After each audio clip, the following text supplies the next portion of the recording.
Pada pagi hari ini kita akan belajar pelajaran prakarya. Pada hari ini kita akan mempelajari tentang kerajinan bahan limbah keras. Kita simak materi berikut ini.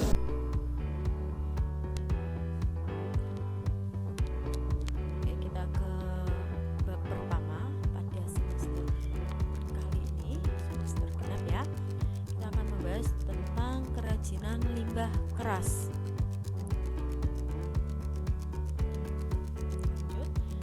Prinsip kerajinan bahan limbah keras itu adalah pengolahan limbah keras yang ada di lingkungan harus dilakukan berdasarkan prinsip dengan sistem 3R, yaitu reduce, reuse, dan recycle.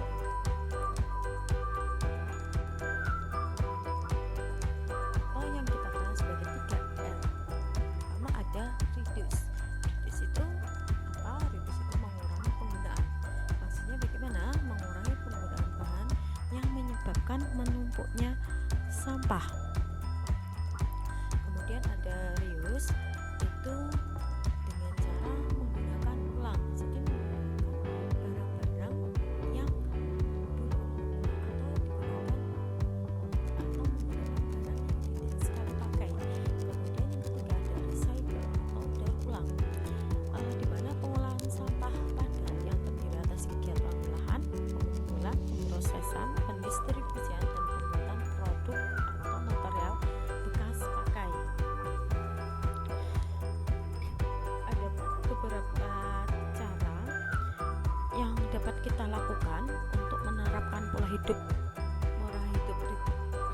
reduce, yaitu yang pertama menentukan prioritas sebelum membeli barang. Jadi kita harus menentukan kira-kira barang ini penting atau tidak. Kemudian yang kedua, mengurangi atau menghindari konsumsi atau penggunaan barang yang tidak dapat didaur ulang. Jadi kita harus mengurangi, paling tidak menghindarilah konsumsi barang-barang yang memang barang itu tidak bisa didaur ulang kembali. Kemudian membeli produk yang tahan lama, contohnya seperti botol air minum. Jadi kita bisa membeli botol air minum tanpa kita harus membeli botol air kemasan. Kemudian yang keempat, menggunakan produk yang mungkin atau tidak terlalu mengandung mutu. Jadi kita kalau kita membelinya itu membeli barang yang kira-kira barang ini awet, supaya dia tidak mengganti atau dia tidak akan beli lagi. Kemudian reuse, di sini ada reuse itu menggunakan kembali. Jadi upaya untuk menggunakan kembali sampah yang dihasilkan setelah upaya reduce tadi atau pengurangan itu tadi. Kemudian jika dia sudah dilakukan. Nah, ada pun beberapa cara reuse sendiri yang bisa kita ambil adalah yang pertama, menggunakan kembali.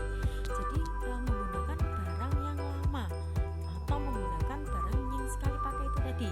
Kemudian yang kedua, bisa membeli atau menjual barang reloaded.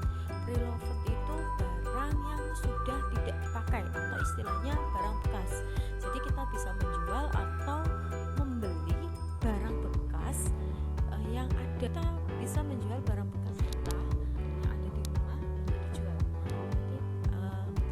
untuk dijual dan hasilnya kita dapatkan. Kemudian ada revamp. Revamp itu seperti remak. Jadi barang yang sudah ada tinggal kita ubah. Entah itu diubah bentuknya, entah itu dirubah angkanya, entah itu dirubah catnya, dan lain sebagainya. Kemudian recycle atau daur ulang. Apa yang bisa kita lakukan? Dalam daur ulang ini itu adalah salah satu pengolahan sampah padat yang terdiri atas kegiatan pemilahan, pengumpulan, pemrosesan, pendistribusian, dan pembuatan produk atau material bekas pakai. Proses daur ulang sampah dapat dilakukan dalam skala yang besar maupun kecil. Proses daur ulang akan menghasilkan barang dengan cara berikut. fungsinya tetap, misalnya pada daur ulang kertas dengan hasil dan bentuk yang sama. Plastik pembungkus yang didaur ulang dengan bentuk dan fungsi yang sama, contohnya. Kemudian yang kedua, bentuk berubah tetapi fungsi tetap, misalnya pada daur ulang botol bekas air mineral. Jadi itu dirubah bentuknya tetapi dia masih bisa difungsikan. Kemudian yang ketiga, bentuk dan fungsi berubah, contohnya pada daur ulang plastik menjadi sedotan. Kemudian bekas sedotan menjadi hiasan dinding, hiasan kamar, hiasan jendela, dan lain sebagainya. Atau juga ada dijadikan sebagai plastik menjadi gantungan pakaian, ataupun beberapa barang hasil kerajinan tangan atau handicraft. Dalam pengolahan ini, daur ulang ini, kita harus memiliki kreativitas yang tinggi, tingkat kreativitas yang tinggi. Jenis dan karakteristik bahan limbah keras. Yang pertama ada limbah keras organik. Limbah keras yang organik ini terdiri atas kandungan bahan yang kecil, solid, kuat, dan tidak mudah berubah bentuknya. Ini biasanya berasal dari sumber daya alam, daratan, dan lautan. Contohnya seperti cangkang kerang laut, sisi ikan keras, tulang ikan, tulang hewan berkaki 4, tempurung kelapa, dan potongan kayu. Hampir semuanya dalam limbah keras organik ini itu bisa dijadikan produk kerajinan, tetapi melakukan atau melalui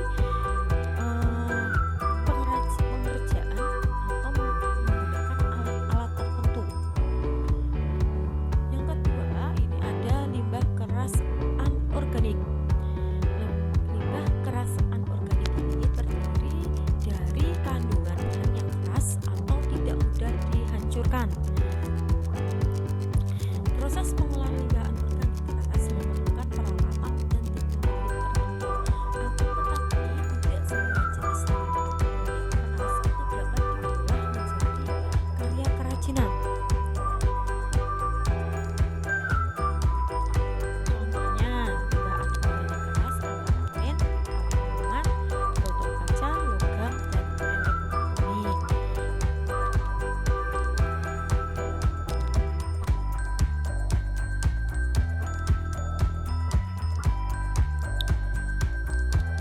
Oke, sekian materi hari ini. Kita lanjut kepada penugasan ya.